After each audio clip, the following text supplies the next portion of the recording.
So justice work is always spiritual work. That's what I believe. The work of justice is always work of the Spirit, because it's the spirit of hope that keeps us going. It's the spirit of knowing that justice is right that keeps us going, that gives us strength, and gives us hope, it gives us a desire to see a better day for people that we will pass our legacy on to, our children's children. These are all, I think, spiritual issues and spiritual battles. And so in that spirit, I would ask you to just take one moment with me to recognize the universal consciousness, the universal spirit, the universal love that binds us all together.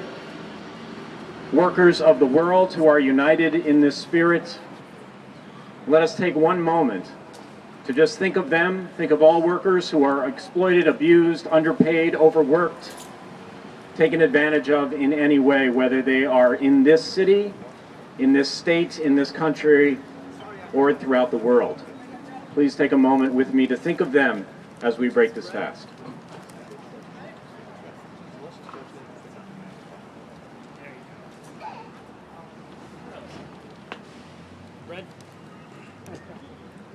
And may the universal spirit of love empower us all to recognize that workers' rights are human rights, and that we should not be denied our rights no matter where we live, what language we speak, who we work for. These are not things that can be mitigated by humans. These are eternal spiritual rights that we cannot be denied by anyone. Do you agree with me? Are you with me? All right.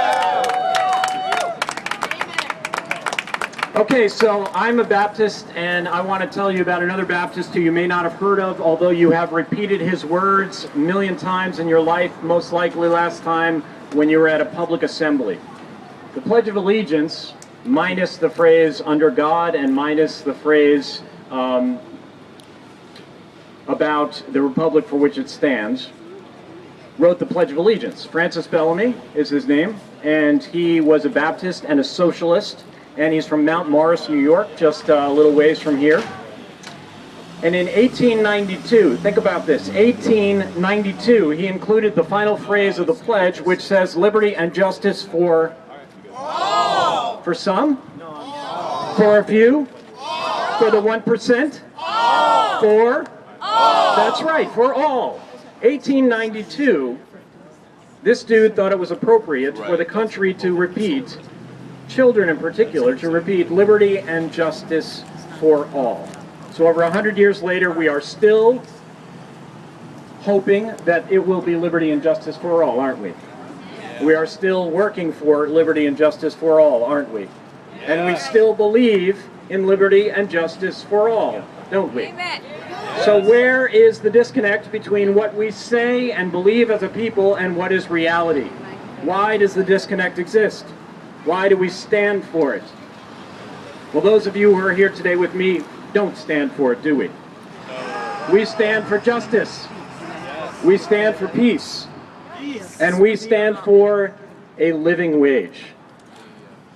$8.50 is not enough.